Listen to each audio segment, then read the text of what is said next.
My name is Suyong NPM3. I'm going to explain about systemic fluoridation. The first way is fluoridation of communal water supplies. There is an inverse relationship between the caries prevalence and also the fluoride concentration in drinking water. It applies to both adults and children, although the early research is on the children. And according to research, when they consume the fluoridated water, they will lose fewer teeth and lower incidence decayed, missing, and failed teeth. Dental fluorosis is directly related to fluoride concentration in drinking water. Although the fluoride optimal level in water supply, it will provide the protection against the caries, but it also brings a minimum risk of fluorosis. The optimal concentration depends on the annual average maximum daily air temperature.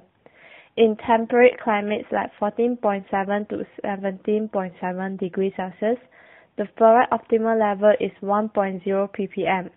But if fluoride added to domestic water supply to raise to optimal levels, which is known as controlled fluoridation, the decay will reduce by 50 to 60%. The widespread fluoride-containing foods and beverages in fluoride and non-fluoridated communities, the difference in caries prevalence is 15 to 40% depend on the age group and also the area examined.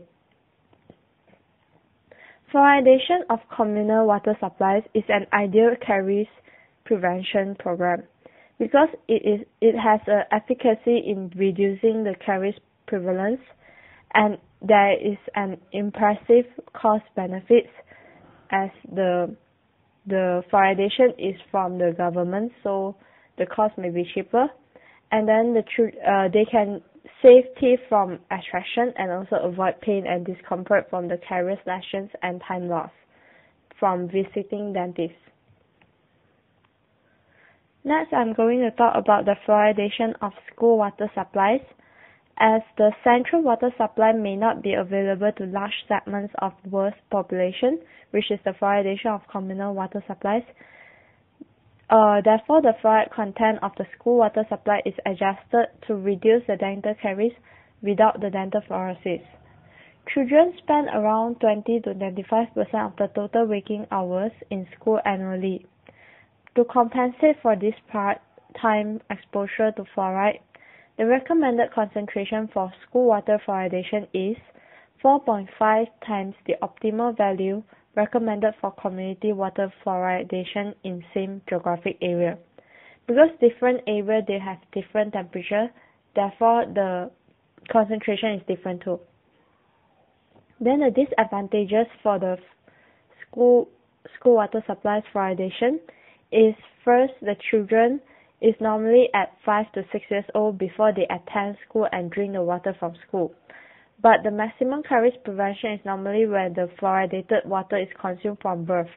So the caries prevention, the effect may not be that strong. Then second is the continued protection will not be provided when the children leave the school. Operation and maintaining small fluoridation system creates a practical and logistic difficulties. Because normally the school water only add a bit of fluoridation and the area is not that big like compared to the community, so it is quite difficult to do. Then the last way for systemic fluoridation is fluoride supplements.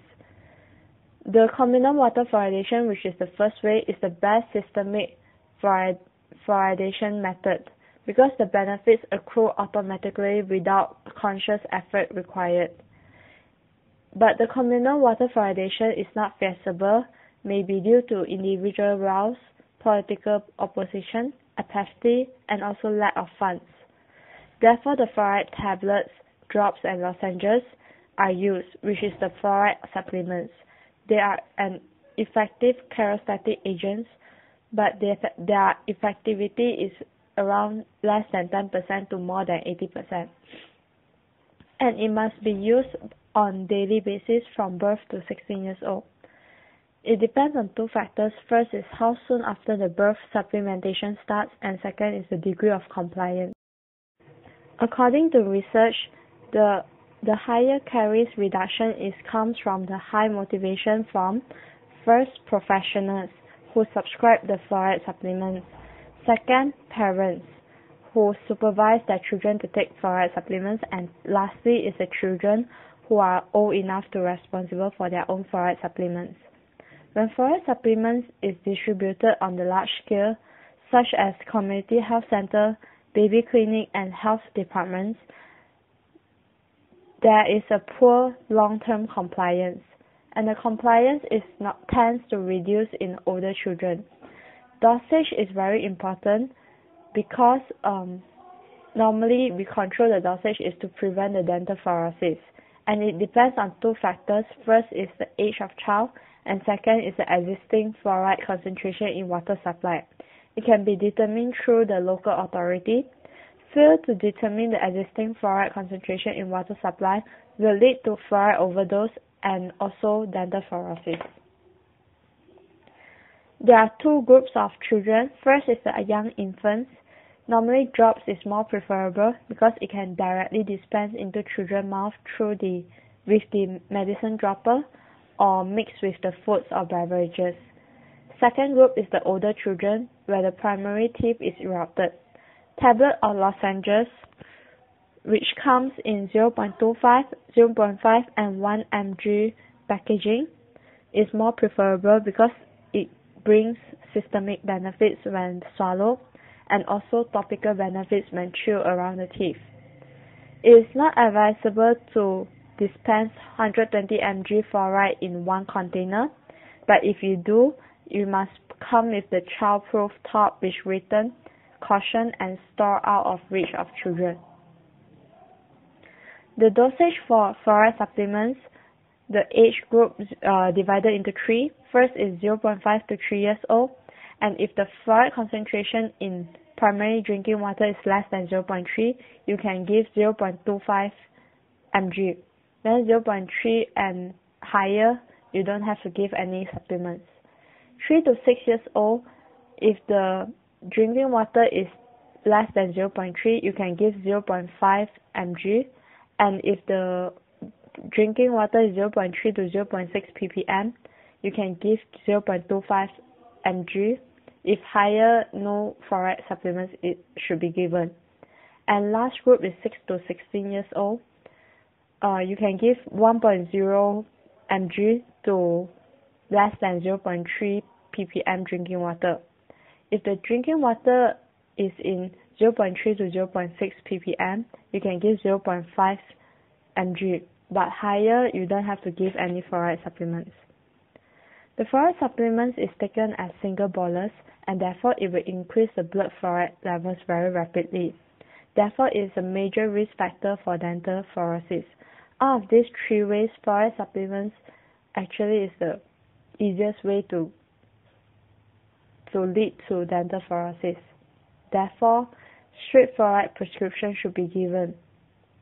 Lower dose from birth to 6 years old should be given because that is when the permanent anterior teeth vulnerable to the dental fluorosis, which is known as window of vulnerability.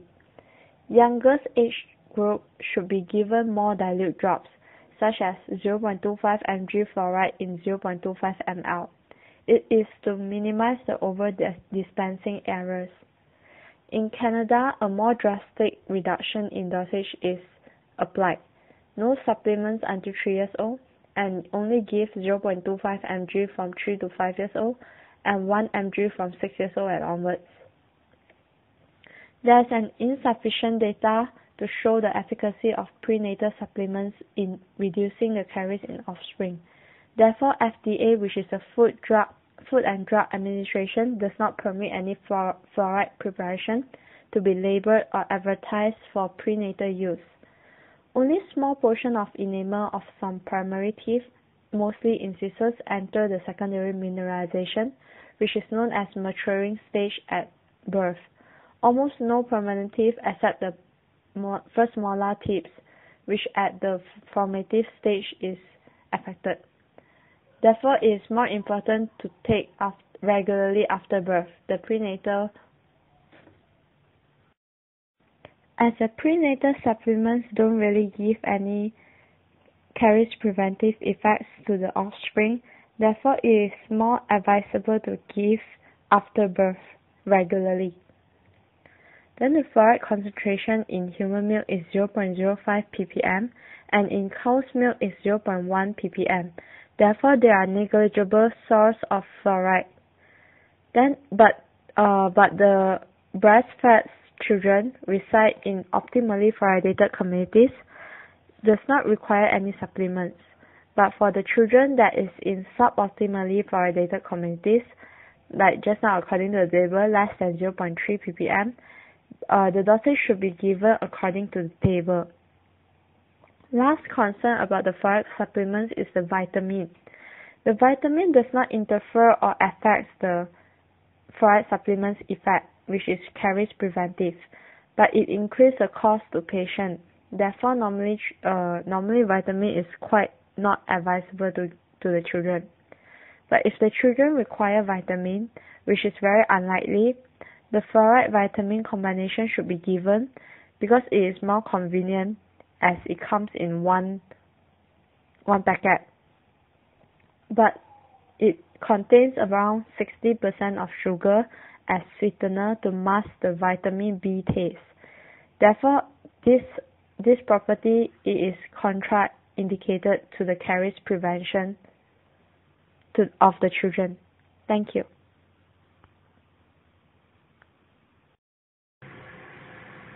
I am Munira. Now I will be talking about topical fluoride. Topical fluoride consists of solution, gel, and foam.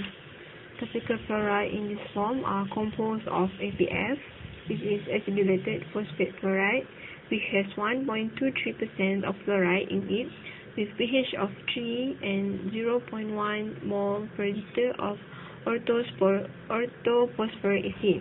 The low pH in this agent will enable rapid uptake of fluoride into the enamel, while for the orthophosphate acid will prevent the dissolution of enamel by the common iron effect.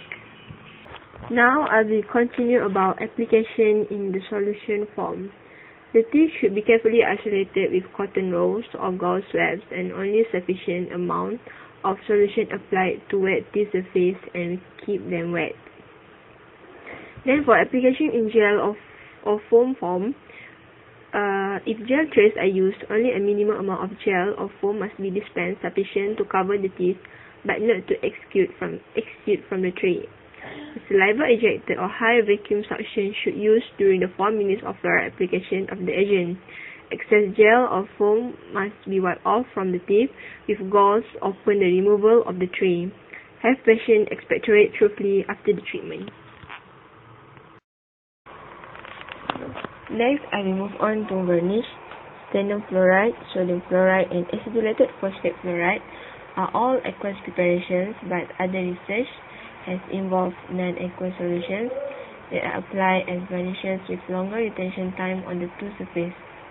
Fluoride varnish has practical advantages over gels in ease of application and non-offensive taste and use of smaller amounts of fluoride than required for gel applications. Varnish is intended for the same group of patients as the gels and the foams. There is also no published evidence as of yet that indicates that professionally applied fluoride varnish is a risk factor for enamel fluorosis. The varnish is applied with a brush and sets within seconds. Topical application of fluoride has shown better results than systemic fluoride application to a greater extent. I will move on to the advantages of using varnish. There are 5 main advantages. The first one is it is available in different color when treating the younger patients. Second advantage is it is easy and quickly applied. The third advantage is it is dry rapidly even in the presence of saliva. The fourth advantage is due to the small amount used. There is only a small or negligible amount of fluoride ingested. And the last advantage is it requires very little equipment, and so it can be applied in settings where a dental operatory is not available. For the disadvantages of using varnishes, there are 2 disadvantages. The first one is due to the color and adherence of most fluoride varnishes. They may cause a temporary change in the surface color of the teeth as well as some of the filling materials present. And the second disadvantages is as the varnish is worn away by eating and brushing, the yellowish color also will fade. Then for the indications of using varnishes, there are 4 indications. The first one, it is used as a topical fluoride agent on moderate and high risk patients, especially children 5 years old and younger. The second indication is fluoride treatment on patients when there is a concern that a fluoride rinse, gel or foam might be swallowed. The third indication is for desensitizing agent for exposed root surface. And the last indication is for fluoride application around orthodontic bands and brackets. For the contraindications of using varnish, it is not suitable for using varnish in areas with open cavities, and also not suitable with patients who are at low risk or are decay-free and live in an area where the water is fluoridated. And the last contraindication is when treatment of areas where discolorization of the treatment may be an aesthetic concern. Then I will continue about self-applied topical fluoride in home. One of the most effective means of caries reduction, because it involves the daily self-application of only 1.1 sodium fluoride gel in custom-fitted trays for 5 minutes daily. This form of self-therapy is best suited only for high-risk caries patients who are sufficiently motivated to conform with the daily regimen. It is not intended for very young children, but it is appropriate for those school age and has also been found to be effective for adults with xerostomia after radiation therapy to the head and also the neck region. There are a few advantages and disadvantages when self-applied topical fluoride in home is practiced. The first advantage is fluoride preparations are held in intimate contact with the teeth daily for 5 minutes. Saliva is excluded from application so that it cannot dilute the effective concentration of the active agent in the gel. For the second advantage, intermittent biting pressure on the plastic trays tends to pump the fluoride into pits, fissures, and into the proximal spaces of the teeth. Because the trays are custom-made, a minimum amount of gel is only required in each tray, which is usually only up to 0.5 ml. Then for the disadvantages, it is relatively high cost of fabricating individual trays for each patient, which renders it is impractical for school-based programs. That is all from me. Thank you. My name is Najhan, MPM8.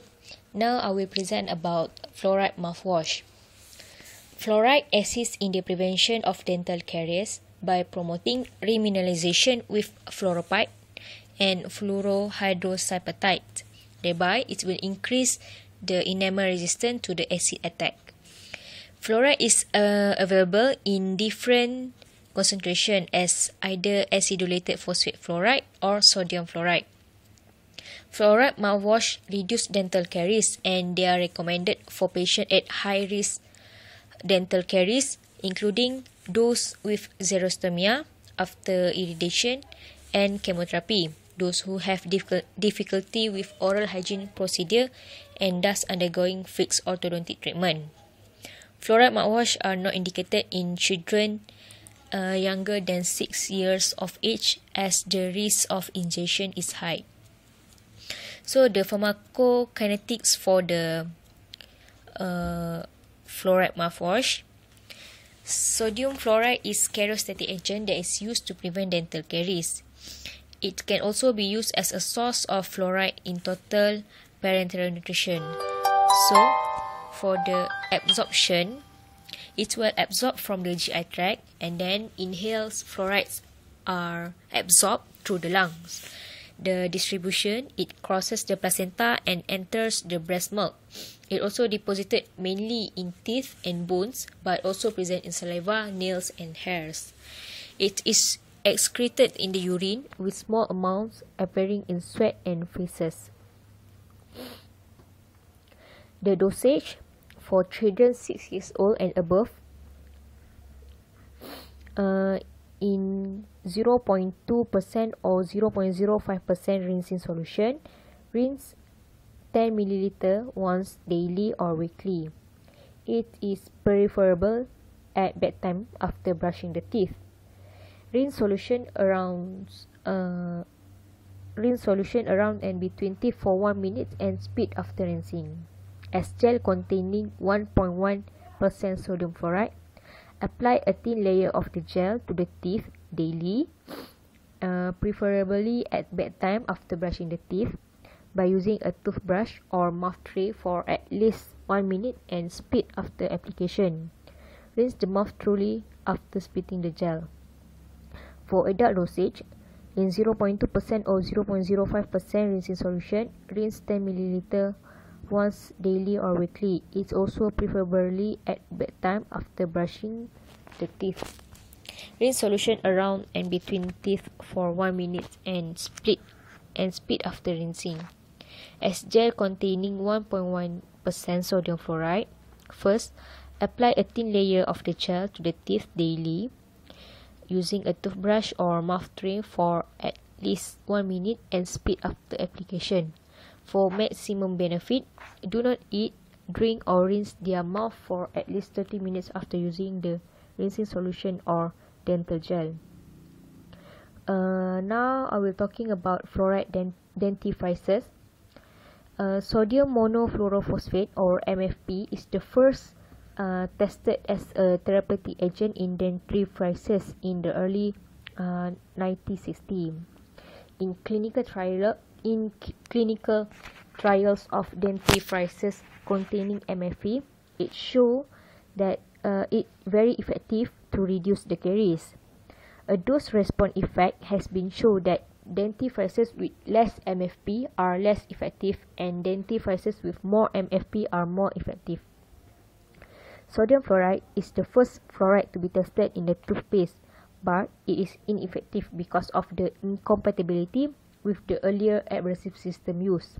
Later, when it tests with acrylic particles or hydrated silica as the abrasive sodium fluoride containing dentifrice, it gives the significant characteristic benefits. Use twice a day of fluoride containing dentifrices a profound effect in reducing caries. For dose response, the dentifrices with a lower fluoride concentration provide less caries protection. To avoid unintentional ingestion of fluoride from dentifrices in child, first, parents should brush children's teeth until they can do it properly by themselves. Second, parents should apply dentifrices to their brush tooth until they can do it properly by themselves. Third, parents should supervise their toothbrushing activity. Fourth, the dentifrices should be stored out of the reach of the toddlers. 5. Preschool children should use a child-sized toothbrush. And lastly, only a dab or pea-sized amounts of dentifrices should be applied to their brush tooth. Now I will talking about fluoride toxicology. So you have two. The first one is acute fluoride toxicity and the second one is chronic fluoride toxicity. Acute toxicity is refers to the dose of chemical that if we ingested in one sitting, it can cause immediate harm such as poisoning. While chronic toxicity is referred to the dose of chemical that, while safe if ingested once, can cause harm if ingested over a long period of time. Poisoning most commonly occurs following ingestions, either accidental or intentional, of fluoride-containing product. Symptom onset usually occur within the minutes of exposure.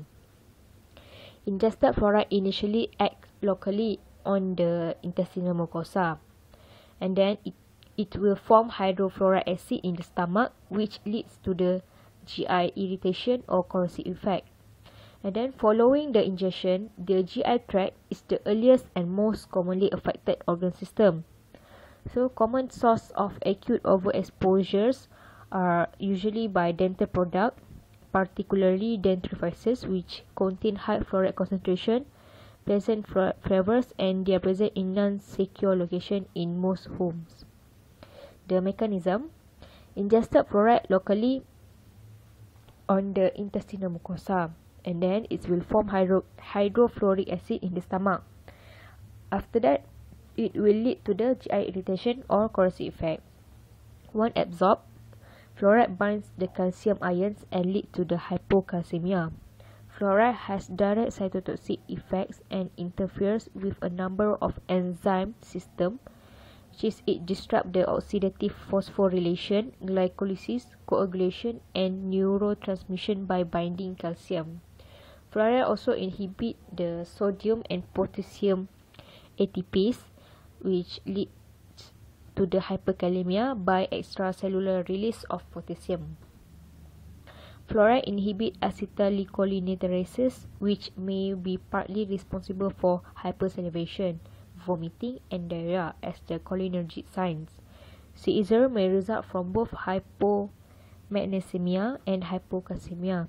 Central vasomotor depression as well as direct cardiotoxicity also may occur.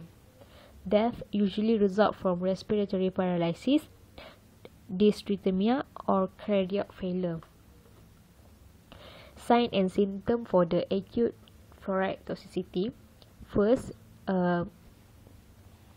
for GI, it will cause hypersalivation, nausea, vomit, diarrhea, abdominal pain, cramp, dysphagia, and mucosal injury. In electrolyte abnormalities, it will cause hypokalemia, hypomagnesemia, hyperkalemia, and hypoglycemia. For the neurology effect, it will cause headache, tremors, muscle spasms, and tetanic concentration, hyperactive reflex, seizure, and also muscle weakness. And for cardiovascular, it will cause cardiac arrhythmias, shock, and also cardiac arrest. These symptoms are produced by a single injection of just 0.1 to 0.3 mg per kg. A child weighing 10 kg can suffer symptoms of acute toxicity by ingesting just 1 to 3 mg of fluoride in a single sitting. Child can also ingest acutely toxic doses of fluoride from fluoride gels, food fumigated with sulfuryl fluoride, and the tap water following an incident in the fluoridation equipment. So the treatment for the acute fluoride toxicity. First, we need to prevent the absorption of fluoride by incorporating it into insoluble fluoride compounds. Second, enhance fluoride tolerance by maintaining normal blood pH and electrolyte and aggressive general support of the toxic patient. Third, manipulate renal excretion or removing fluoride with dialysis and hemoperfusion. If the poisoned patient can be supported for 24 hours, the prognosis improves markedly, although delayed toxicity can occur. Lastly, for the chronic toxicity, dental fluorosis causes the hypomineralization of enamel to produce by chronic ingestion of excessive amounts of fluoride during tooth development. The severity is from few white flecks to the extensive brown staining and pitting. Pits are secondarily produced defect of post-operative origin rather than through hypoplasias. The hypomineralization is mostly in the outer third of enamel. The secretive stage of enamel development is the crucial time for fluorosis to occur. Ameloblasts are more sensitive to fluoride than other cells. The mineralization phase is also affected. In excess, fluoride interferes with normal post-secretory pre-eruptive development of enamel. Chronically, high level of fluoride interfere with the deposition of mineral, degradation of matrix proteins, which is amylogenin and enamelin, and withdrawal of water during enamel maturation. Severity of fluorosis depends on the amount of the concentration of fluoride, the duration of exposure, the state of tooth development, and individual variation in susceptibility. Fluorosis can be reduced by changing the source of the water supply or by defluoridation with activated alumina or bone char for adsorption. Prevented by stopping the use of fluoride supplements in communities that already provide optimal levels in the water supply. Fluorosis can be prevented by decreasing the unintentional ingestion of fluoride from dentifrices by young children. Children younger than 6 years old must use only a pea-sized portion of paste and then spit out thoroughly after brushing and avoid swallowing the paste. So that's all about the chronic causes and treatment for the causes and prevention for the chronic fluoride toxicity. Thank you. My name is Damia Zawana and I'll be presenting on dosage calculation, prescription, hypothesis and conclusion. The first one is dosage calculation. Here we are using Clark's rule, which is a weight-based rule, and the formula is the child's weight over 70 times adult dose in single dose. There are 3 drugs given to flouride, which are amoxicillin, metronidazole and ibuprofen, and we will calculate the dosage one by one. The first one is amoxicillin. Flouride's weight is 14 kg and the single dose for adult for amoxicillin is 500 mg. And so the calculation is 14 over 70 times 500 mg equals to 100 mg. And all these drugs are given 3 times a day. So 100 mg times 3 equals to 300 mg. The second drug is metronidazole. And the single dose is also 500 mg. So calculation will be the same. 14 over 70 times 500 mg equals to 100 mg. 3 times a day, so 100 mg times 3 equals to 300 mg. Ibuprofen is the third drug, and the single dose for ibuprofen is 200 mg. And the calculation will be 14 over 70 times 200 mg, and you will get 40 mg. Prescribed 3 times a day, so 40 mg times 3 equals to 120 mg. Next, we will go to prescription. Top right is the registration number for the patient, and top left is the prescriber phone information. In the box is the patient's information, which includes the patient's name, address, and age. And in this case, the patient's name is Flory, address in Sukawening, and age is 6 years old. Date is written for medication record and also for pharmacists to fill in prescription for controlled substance. Next, we go to superscription, which is the symbol RX. It is actually Latin verb and the meaning is you take. This box here is the inscription, which means medication prescribed. And there are 2 things here which are names of ingredients and quantities of ingredients. The names of ingredients here is amoxicillin, metronidazole, and ibuprofen. And the quantities in single dose is 100 mg of amoxicillin, 100 mg of metronidazole, and 40 mg of ibuprofen. The word FT means make, and the word PULV means powder. So all these 3 drugs were given in powder form. Next is the symbol signa, which means directions for patient. And there are 3 things included here, which are amount of drug to be taken, time and frequency of the dose, and route of administration.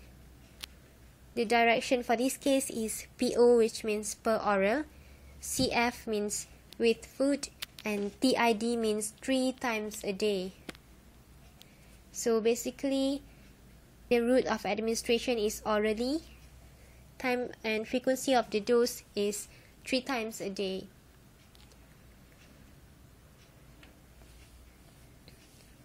Refill part will only be used when refill is needed. And bottom right is the prescriber, which here is Dr. Tan Lee. Under the registration number is the prescriber information, and included here is the name of the prescriber and address. Next, we'll go to fluoride prescription. There are 2 ways to determine fluoride dosage, and the first one is Canada's version. Second one is according to this table. The first one in Canada, usually there's no supplements in for children 3 years old and under, and for children under 3 years old, no supplements, and for children 3 to 5 years old, the dosage is 0.25 milligram and 1 milligram for age 6 years and above. And the second one is according to this table, and we will need information about fluoride concentration in primary drinking water, but since we don't have it in this case, we will use the Canada's version. Hypothesis for this case is Florie's teeth problem is treated by giving fluoride treatment, and the problem was caries, but it was treated, and at the end of the treatment, the doctor gave Florie a fluoride treatment to prevent caries on other region. Conclusion in this case is, since Florie is in mixed dentition stage, our aim is to treat the permanent teeth that has erupted, and also the teeth that are still developing and not erupted. So erupted permanent teeth are treated with topical fluoride, which after we discussed, we chose varnish in order to prevent recurrent caries of existing teeth, as well as strengthening the tooth structure during tooth development against organic acid wear. For unerupted permanent teeth, Florie's teeth are treated with fluoride supplement. For older children whose primary teeth have erupted, just like Florie, fluoride tablets or lozenges are indicated, which provide both systemic benefits when swallowed and topical benefits as they chewed and swished around the teeth. So since Florie is 6 years old, the fluoride dosage will be 1 milligram. And that is the end of my presentation. Thank you.